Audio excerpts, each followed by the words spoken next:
All right. I'd like you to go to the book of Daniel tonight, chapter number 9. Daniel chapter number 9. In a few moments, we're going to look at a prophecy that pertains to the tribulation and the last days. So, just to review a little bit with you, last week we talked about the rapture of the church, and we looked at what we call the pre-tribulation rapture. I broke it down into what was called the first resurrection, and we said there were going to be 3 parts of that first resurrection. The first part was called the first fruits, and those were the saints that went with Jesus Christ at the resurrection of Jesus Christ. The next part we talked about the church age saints, which are you and I, the harvest, which is what the main harvest, which is called the rapture, we call it, and that's the catching away, the calling up, and that's 1 Corinthians 15 and 1 Thessalonians chapter 4. And we looked at those different scriptures that talk about the Lord who's going to call us out. One day the trumpet will blow and God will say, "Come up hither," and he will call his saints up into heaven, and we shall be changed. We would go, if we are alive and remain, if it happened tonight, we would go up through the ceiling, and our bodies would change, and he change them into a heavenly body of sorts, and we would meet the Lord Jesus Christ in the air. Now listen, the same information, the same Bible that had the information for you about getting saved and trusting Christ, did that work for you? Is the same Bible that talks about these things. So if your salvation experience is real, the rapture is going to be real too. Okay, it's not just a myth. All right, so and then we talked about there's a pre-tribulation rapture, a 7-year trib that would take place. We'll look at that a little bit tonight. And then before Christ were to come back, there would be another resurrection, the ingathering, the saints he would call up to get them out of the way before his advent. So we looked through that. We looked at the different scriptures of who the first fruits were and the Old Testament saints. And then the main harvest, behold, I show you a mystery, we shall not all sleep, but we shall be changed. We looked at that more thoroughly. The ingathering, then cometh the end, is the return of Christ. And talks about the days of Noah. The Son of Man would come, one to be taken and the other left, and that's that final or third kind of resurrection at the end of the tribulation. All right, so tonight we're looking at the rest of Revelation chapter 4, and if you remember Revelation chapter 4, John, who is a picture of the church, John was caught up into heaven. He was told, "John, come up hither." John came up into heaven, and there he was before the throne. And that's John's a picture of the church. He's a type of the rapture. What happens is we're caught up, just like John. John's a type of the bride of Christ, we said. We went through all that last week. By the way, you can listen to the message and follow the PowerPoint on our website. All right, as you listen, you can follow the PDF PowerPoint. But it also says, when John went up in Revelation chapter 4, he is told, "I will show thee things which must be hereafter." After John is caught up, he says, "Now, John, I have to show you what's going to occur now, after the rapture." Hereafter would represent the tribulation.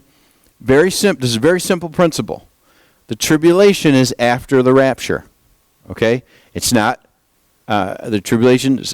The rapture doesn't happen in the middle of the tribulation. Doesn't happen at the end of the tribulation, because as John's caught up, simple principle, John's caught up, and he says, "I'm going to show you the things that happen after." And you know what he shows them? The tribulation, the 7-year tribulation. Okay, so as I said, the book of Revelation is laid out in a pre-tribulation, premillennial context. That you have the churches that are present, chapters 2 and 3. You have John caught up, chapter 4. Then you have seen in heaven, chapter 4. Seen in heaven, chapter 5. The seals in chapter 6. 6, 7, parenthetical. 8, the trumpets. 9, the trumpets. 10, 11, parenthetical. 12 and 13, what's called the 7 persons. 14, parenthetical. 15, 16, the vials, okay? All the tribulation. 17 and 18, parenthetical. 19, the return of Christ. 20, the millennial reign. 21 and 22, the eternity future. Okay, new heaven, new earth, new Jerusalem. It's laid out perfectly. Okay?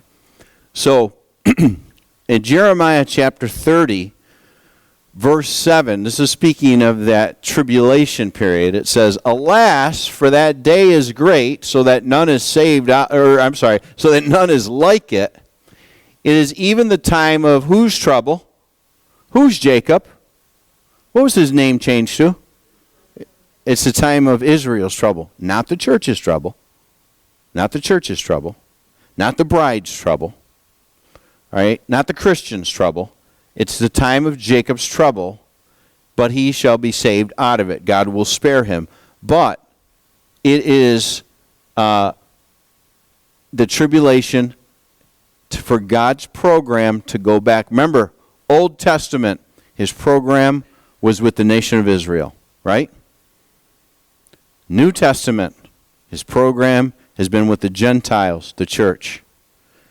End of the church age, a rapture happens. We're out. We're in heaven. He returns to the program, unfinished business, with Israel. The time of Jacob's trouble. Okay? Now, Daniel 9, you should be there. This is a prophecy of called the 70 weeks of Daniel. Each week represents 7 years. Okay? That's from Genesis chapter 27, and when Jacob, okay, is with Laban, and he's got to serve him for a wife, he says, "Serve me 1 week for your wife." And it says he served him 7 years. Okay? So 1 week in prophecy is equal to 7 years. So he says 70 weeks are determined for this whole prophecy. That's 70 times 7, 7 years, okay? 490 total years, all right? So 1 week is 7 years. 70 weeks would be 490-year period, okay? This 490-year period, most of it has taken place, and it's all to do with major prophetical events for the nation of Israel. And we'll break that down. He says, Daniel, 70 weeks are determined upon whose people? Thy people, and upon thy what? Holy city. So let's break that down. Daniel, this prophecy has to do with you and your people, who are Jews, Israel, and upon your holy city, which is Jerusalem. Not New York City. Not New York City. Not Iraq. Jerusalem. Upon thy holy city. And then what happens after it's all said and done? The 490-year prophecy. Here's what happens. We're going to finish the transgression. We're going to make an end of sins. We're going to make reconciliation for iniquity. We're going to bring in everlasting righteousness. We're going to seal up the vision and prophecy and anoint the most holy, which is Jesus Christ. That has not happened yet. So the prophecy is not finished. Okay? But a lot of it is. And here's the breakdown.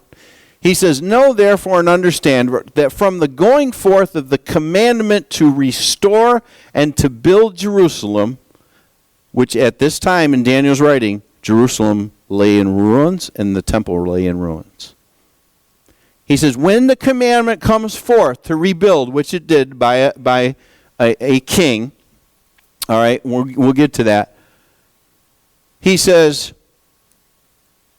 when the commandment comes forth, you've got unto the Messiah the Prince, Jesus Christ, you've got 7 weeks. Now, how many years would that be in our formula? 49 years, okay? And you have 62 weeks, 62 more weeks, or I'll help you, 434 more years, okay? Then he breaks it down in this way. The street shall be built again in the wall, even in troublous times. What happens is after the commandment, which was in 445 BC, he says, after 7 weeks or 49 years, the street of the city of Jerusalem would be built and the wall of the city would be built. 49 years later. Guess what happened?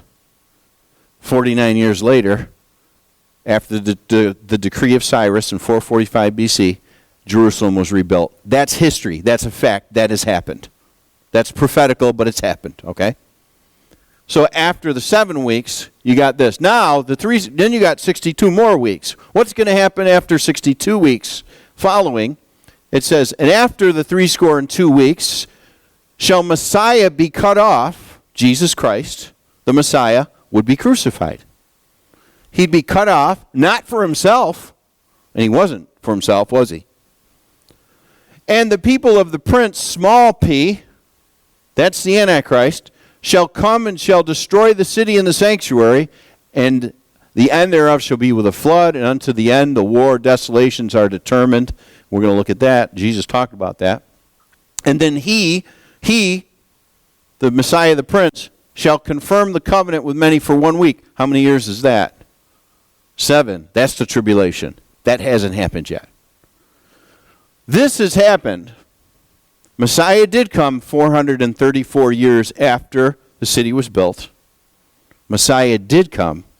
He was crucified. He was cut off. Okay? Now, that means that 69 of the 70 weeks were fulfilled in history. Okay? 1 week has not been fulfilled. And that is called the tribulation, or the time of Jacob's trouble. And it's, by the way, it's 1 week long, which is how many years? It's not 3.5. It's 7. 1 week. And he even says he's going to confirm the covenant with many for 1 week. This is the Antichrist who's going to come and say there's going to be a 7-year covenant with Jerusalem set up of peace, and he's going to come and confirm it and say, yep, we're going to do this we're going to have peace for 7 years. But in the middle of that week, in the midst of the week, that would be how many years into the 7? 3.5 years in. He, the Antichrist, shall cause the sacrifice, oblation to cease, no more temple worship. The overspreading of abominations, he shall make it desolate, even unto the consummation, the consuming, and that determined shall be poured upon the desolate. That's a lot of wordy stuff. What Jesus summed up is called the abomination of desolation. That's what Jesus said about it, and we'll look at that. All right, and it's abomination because it's the Antichrist going into the rebuilt temple and declaring that he is God, that he is the Messiah. Okay. That God says that's an abomination. All right, so those are Daniel's 70-week years, okay? And I'll break it down again for you.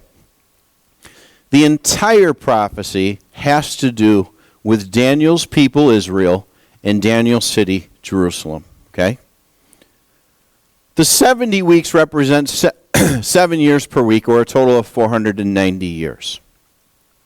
It is broken down into lesser periods, 7 weeks, 62 weeks, and 1 week.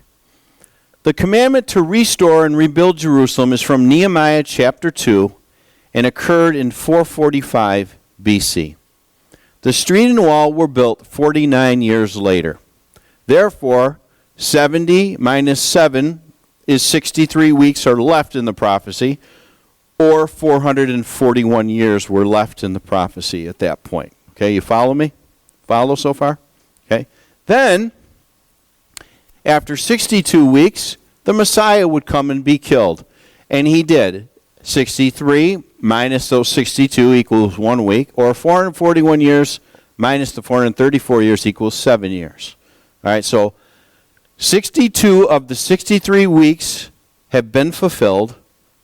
483 of the 490 years have been fulfilled. Okay, or 434 out of the 441 that was left there. The 70th week is marked by a covenant that will be broken down in the middle of the week, or 3.5 years into it. That has not happened yet. Okay? Upon completion of the 70th week, and this is why I know it hasn't happened, because the prophecy said when it's all done, there will be an end of sins. Has that happened? Reconciliation with God. everlasting righteousness, and anointing the most holy, who is Jesus Christ. His kingdom on earth, he'll be anointed. Right? None of that has happened. Okay? So that's what we call the 70 week years of Daniel's prophecy. All to say this: there are 7 unfulfilled years to go. And no, folks, half of those haven't happened. There are still 7 to go. Some people will say this. They're kooky, to be honest with you. They'll say, we are in the tribulation right now. To which I say, when did it start? And what 7-year covenant was confirmed to start it? Because I didn't hear of any. And believe me, everybody will hear. Oh, Barack Obama's the Antichrist. Listen to me. In the context of Barack Obama compared to the Antichrist, he is way too stupid to be the Antichrist. And you can give me right now, you can give me any current candidate, any current politician, any current man on the face of this earth, and I would say the same thing about all of them. They're all too stupid to be the Antichrist. He's brilliant. Oh, he'll stand out when he comes. He'll stand out. So I want to be an equal opportunity here and say Barack is, but so is any other. All right. Don't make yourself look silly by thinking that it's. I remember when they said it was Ronald Reagan, Ronald Wilson Reagan, 666. You know, you're out of your minds. You know. Then it was Bush and everybody else. So, all right. It's going to be somebody like we've never seen before. That's what it's going to be like. All right, so the tribulation is 7 years long, not 3.5. It is divided into 2 3.5-year periods because the middle of it is distinctly marked by the Antichrist claiming to be God. Okay? So there's a distinction there that at the halfway point, things really heat up. Okay? So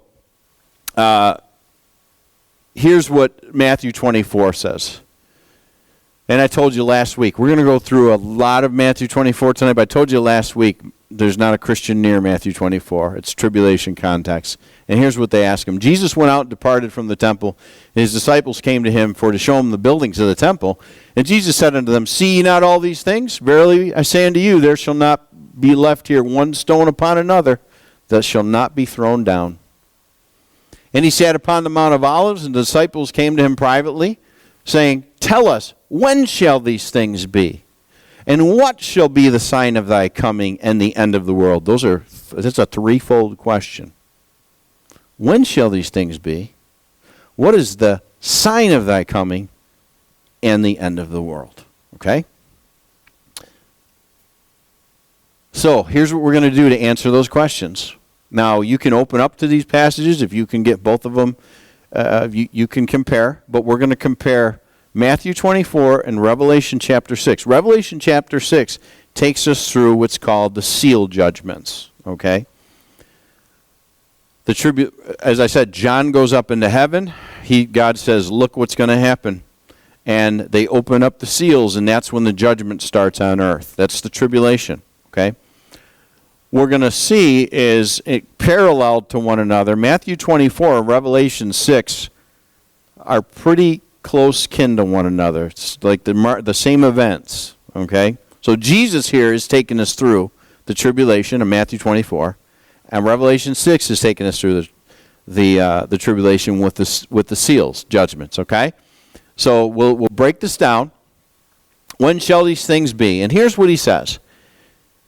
And Jesus answered and said unto them, take heed that no man deceive you, for many shall come in my name, saying, I am Christ, and shall deceive many. There's going to be many Christs. Many people are going to come and deceive you. They're going to come in my name and say, I'm the Christ. Well, interestingly enough, you have the first seal, and you have what's called the white horse rider. And I saw when the Lamb opened one of the seals, and I heard as it were the noise of thunder, one of the 4 beasts up in heaven, saying, come and see. And I saw and behold a white horse, And he that sat on him had a bow, and a crown was given to him, and he went forth conquering and to conquer. Now, folks, bad theology says that this is Jesus in the white horse. No, it's not even close. His white horse is Revelation chapter 19. He doesn't bring the first seal, all right? He doesn't have a bow, and he doesn't have one crown. He has many crowns, okay? So this white horse rider is the Antichrist. He's an imitator of Christ. Of course he's going to ride a white horse, okay? He has a bow, which, by the way, a bow without an arrow, symbol of peace. He has a bow. Nimrod, the mighty hunter, had a bow, type of the Antichrist, okay? And he has a crown, false crown, okay? So he comes, and he was given him, and he went forth conquering to conquer. You know what he's saying? I'm the Christ. I'm the Christ, all right? So that's, Jesus said, this is what's going to happen, and that's what happens under seal number 1. All right, and then he continues and says, and ye shall hear of wars and rumors of wars. See that ye be not troubled, for all these things must come to pass, but the end is not yet. Not yet. Because they asked him, when's the end? What are the signs and when's the end? His end's not yet. Here are the signs, but the end's not yet. Look at the second seal.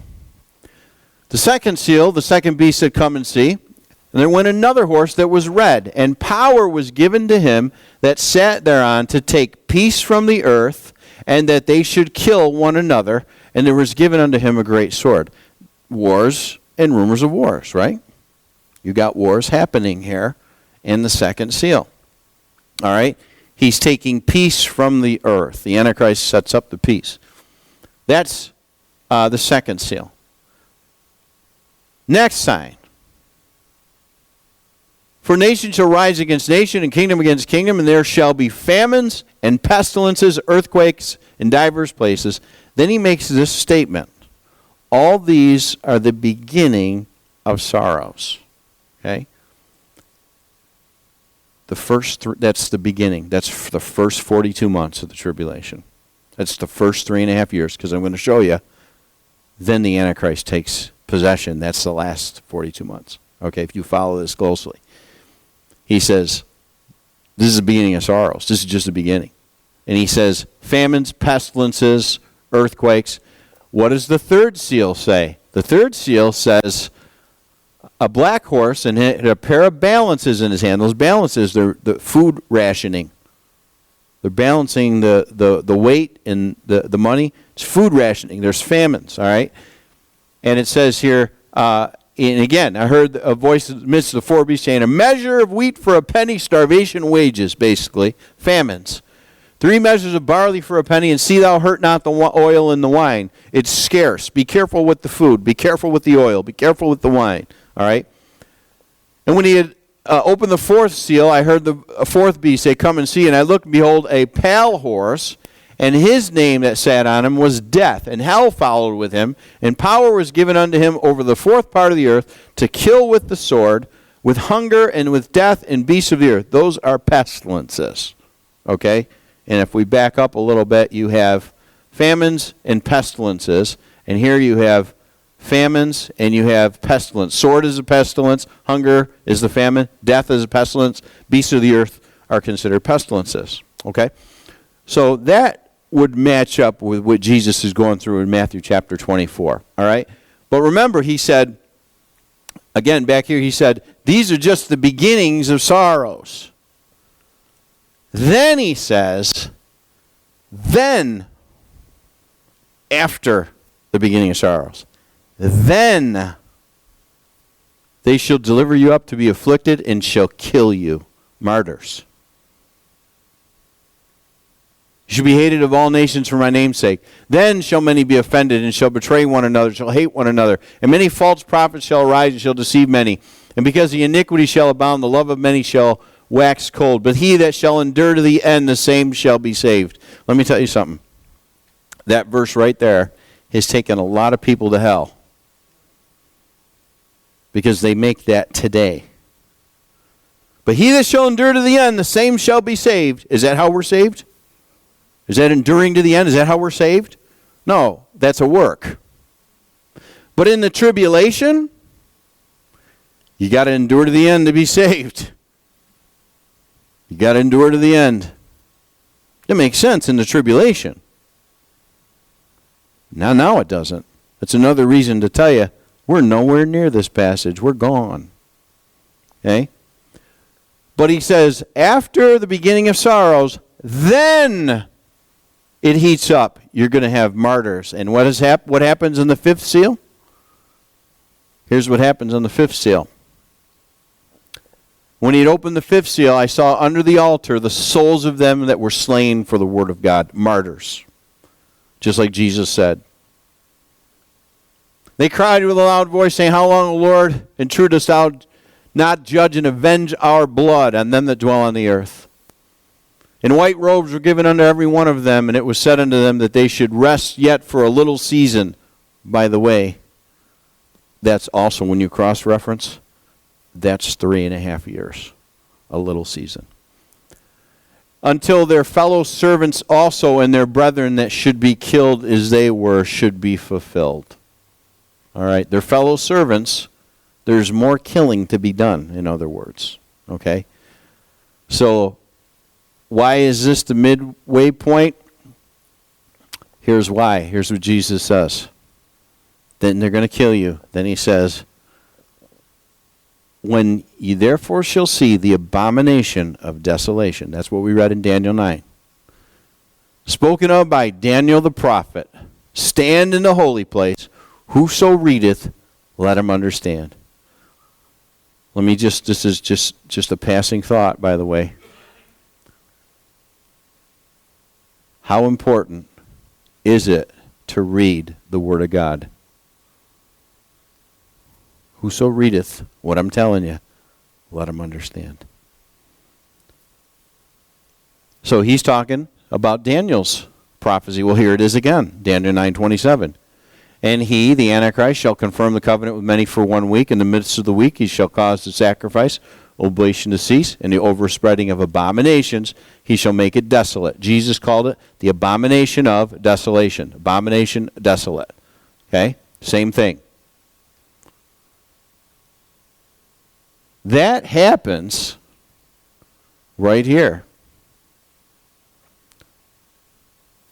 Let no man deceive you, Paul writes, by any means, for that day shall not come except there come a falling away first, and that man of sin be revealed, the son of perdition, that's the Antichrist.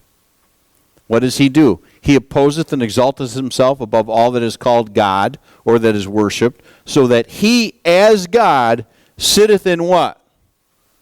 The temple of God, showing himself that he is God. He walks into the temple, 42 months into the tribulation. He sits down at the temple, and he says, I'm God. And then he shows miracles. And he does. Revelation chapter 13, he brings the image of the beast to life. Okay? Now you put this in context with Revelation chapter 13, it is 42 months into the tribulation. Halfway. Just like Daniel said, in the midst of the week. Halfway through. Okay? So, before I continue, I feel the need, because this question has come up and it will come up again. Go to 2 Thessalonians chapter number 2.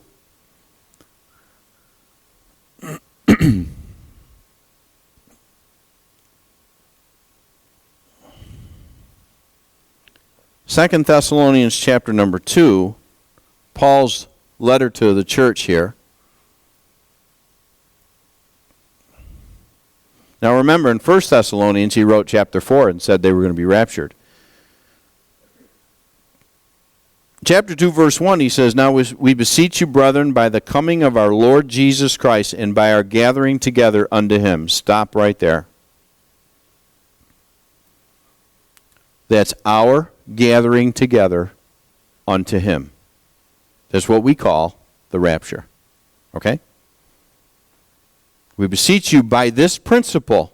They were worried. They were scared. They were saying, did we miss the rapture, Paul?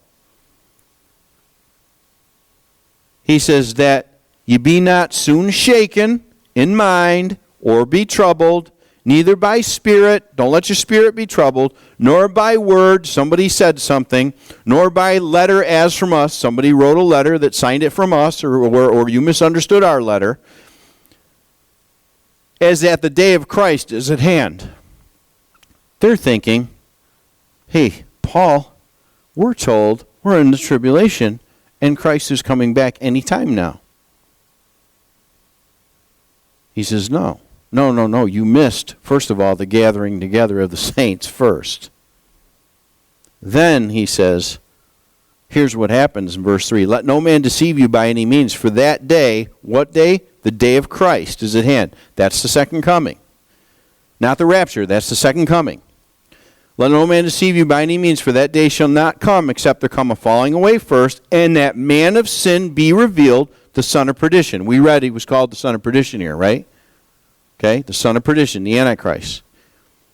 Who opposeth and exalteth himself above all that is called God, or that is worshipped, so that he is God, sitteth in the temple of God, showing himself that he is God. Now, well-meaning brethren will take this passage and say this. See, we're not going to be raptured until the man of sin be revealed, then we're going up. No, that's not what it says. You have two different events. One, our gathering together unto him in verse 1. That's the rapture. The day of Christ, that's the second coming. And he says the day of Christ, the second coming, doesn't happen until the Antichrist is revealed. Because they're saying, Paul, what's going on? Did we miss the rapture? Paul, they're saying the Antichrist is coming. Paul, they're saying Jesus is coming. He says, time out. Rapture first, then falling away, then man of sin revealed, son of perdition, then Christ will be revealed the second time. Okay? So this passage has caused books to be written and a whole lot of people to make a whole lot of money and all that. All right? So, but that's not what he's saying there. But what's our point in bringing this in is this is the halfway point of the tribulation. And you follow the thinking, and Jesus said, you got the beginning of sorrows, then they're going to kill you because the Antichrist has taken his place on the throne, the abomination of desolation. That's the halfway point. So the things leading up to that were false Christs, wars and rumors of wars, famine, pestilences, earthquakes. That's the first 3.5 years. So the first 3.5 years does contain judgments. Okay? We're not here for 3.5 years as, well, we're here. Well, why would we be here? Well, there's no tribulation. There's no judgments. Really? There's no judgments for 3.5 years until the Antichrist takes the throne? Why is it Daniel's 70th week then? Why is it 7 years long? Why would we have nothing? What are we doing here? Okay? Has nothing to do with us. We're gone. Okay? So, anyway, sign of thy coming. Look out, he says, when the Antichrist, you read the rest of Matthew 24, he says, when the Antichrist takes the throne, run for the hills and don't come back. Okay, run and hide. The end of the world. For then shall be great tribulation. It gets more intense. Such as was not since the beginning of the world to this time, no, nor ever shall be. Now they want to know the sign of his coming in the end of the world. Immediately after the tribulation of those days, now watch, because we're getting into the sixth seal. Watch now. The sun will be darkened, the moon shall not give her light, the stars shall fall from heaven, the powers of the heavens shall be shaken. Then shall appear the sign of the Son of Man in heaven. Then shall all the tribes of the earth mourn, and they shall see the Son of Man coming in the clouds of heaven with great glory. So, and then he continues and says, now learn the parable of the fig tree. Israel, when his branch is yet tender, putteth forth leaves, you know that summer is nigh. So likewise ye, when ye shall see these things, know that it is near, even at the doors. But as the days of Noah were, so shall also this coming of the Son of Man. You know what the days of Noah were like? You ever read that? Sexual perversion. Who's the other person that he says it'll be the days of who? The second coming. Lot. You know what the days of Lot were like? Sexual perversion. You know what's going on right now, don't you? Sexual perversion. By the way, just so you know, I just want you to. I just want to come clean with you. I'm a man. I just feel like I'm a man, and I've always been a man, and I'm a man trapped in a man's body. Just want you to know. All right. You won't see me on the box of Fruity Pebbles. All right. Wheaties to Fruity Pebbles. Who'd ever thought? Now, Revelation chapter 6. And again, what did he say? Let me go back. Sun, moon, stars, heaven shaken, fig tree. Watch the sixth seal. Sun, moon, stars, fig tree, heaven shaken. All right there. Are you telling me they don't match? It's all right there. I beheld when he had opened the sixth seal, and lo, there was a great earthquake, and the sun became black as sackcloth of hair, and the moon became as blood. John Hagee, there's your blood moon. It doesn't happen until Christ comes back, right before he comes back. The second coming. And the stars of heaven fell unto the earth, even as a fig cast her untimely figs when she is shaken of a mighty wind. God is shaking it up. It's intense. The stars and the sun and the moon and the heaven departs as a scroll. By the way, whenever the heaven departs as a scroll, somebody's coming down. Jesus is coming back. When it is rolled together, every mountain and island were moved out of their places. The mountains and the island. And you know what they're saying? The kings of the earth and the great men and the rich men and the chief captains and the mighty men and every bondman and every free man hid themselves in the dens and in the rocks of the mountains and said to the mountains and rocks, fall on us and hide us from the face of him that sitteth on the throne and from the wrath of the Lamb. For the great day of his wrath is come. And who shall be able to stand? There's a lot of strange things happening here. First of all, men are talking to rocks. And I'm going to tell you why. Listen. Guess who's crying out? The rocks. Just like Jesus said they would. You see, nature knows. And when Christ is ready to come back, they're saying to the mountains and rocks, fall on us, hide us. They're conversing with the mountains and the rocks. Jesus said, if these people didn't cry out, these rocks would cry out. Do you believe him? That's what he said. Okay? So, I mean, it is getting shaken up. Every mountain and island were moved out of their places.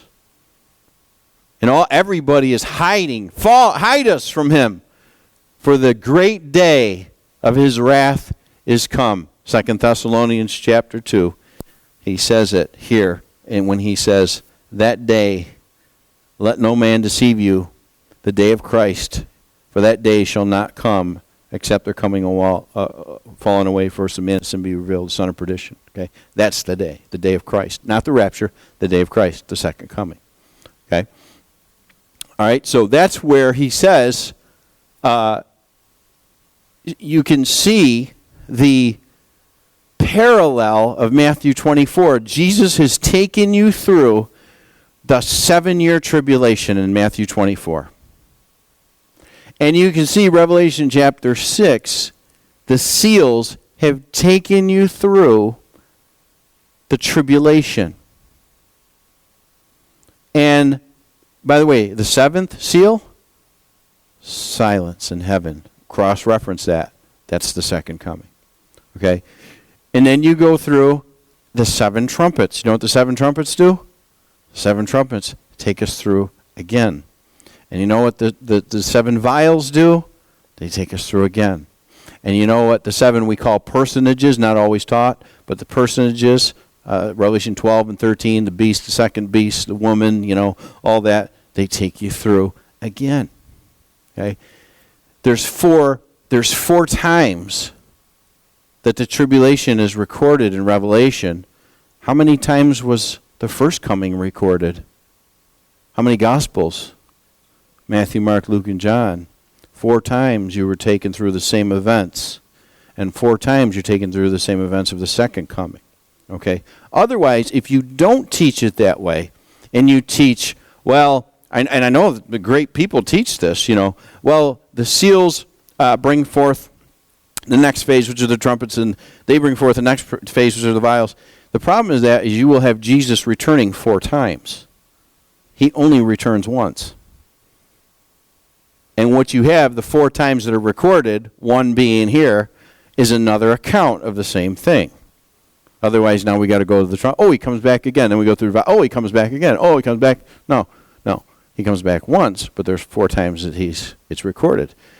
And there's a lot of parallels there between the judgments that happen during especially the trumpets and the vials really line up closely as well. So as to being the same events that happen. Like the 144,000 are mentioned in chapter 7.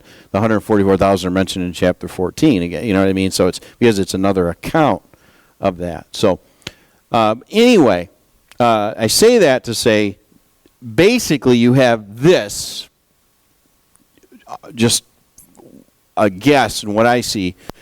I see the first 3.5 years being false Christ, wars, famines, pestilences, and earthquakes. I see the mark of the beast take place halfway through. This is Revelation 13. We didn't get into that. Mark of the beast, abomination of desolation.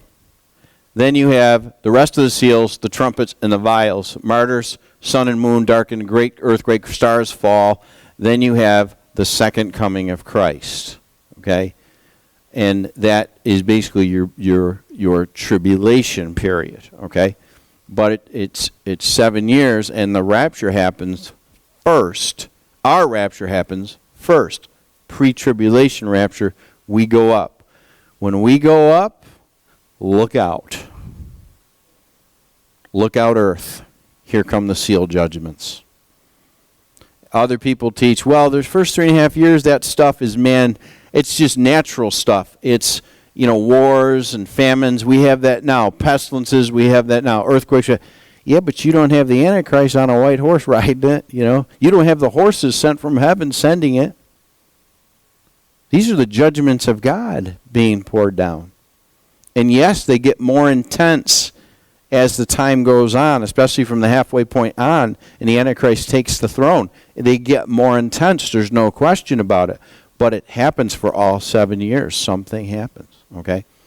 Now, Jack and I were having this discussion this week, and when you say, okay, the rapture happens, our rapture happens halfway point or the end, basically you've marked it, and you've lost the imminency, you've lost the mystery. You can't put it on your calendar. Oh, the Antichrist took the throne. We're going up. Ready? Let's go. You know what I mean? So there's no imminency of the rapture. It means there's no mystery. It means right now, we don't know when it's going to happen. We don't know. But if you put us in the tribulation, you're going to know. It's going to be marked by these events. Okay? That's just bad theology. It's just bad theology. So, anyway, I say that. So this is a good place to stop. I mean, next time we get together next week, I'm going to talk more about the second advent of Christ. All right, I'm going to show you the differences between the rapture and the second advent, and we're going to look at what happens when Christ does return. Okay, and a couple other things that we'll look at. We'll address that question was raised last week about the last trump versus the seventh trumpet. We'll look at that as well next week. Okay, so let me stop there. We got a few minutes.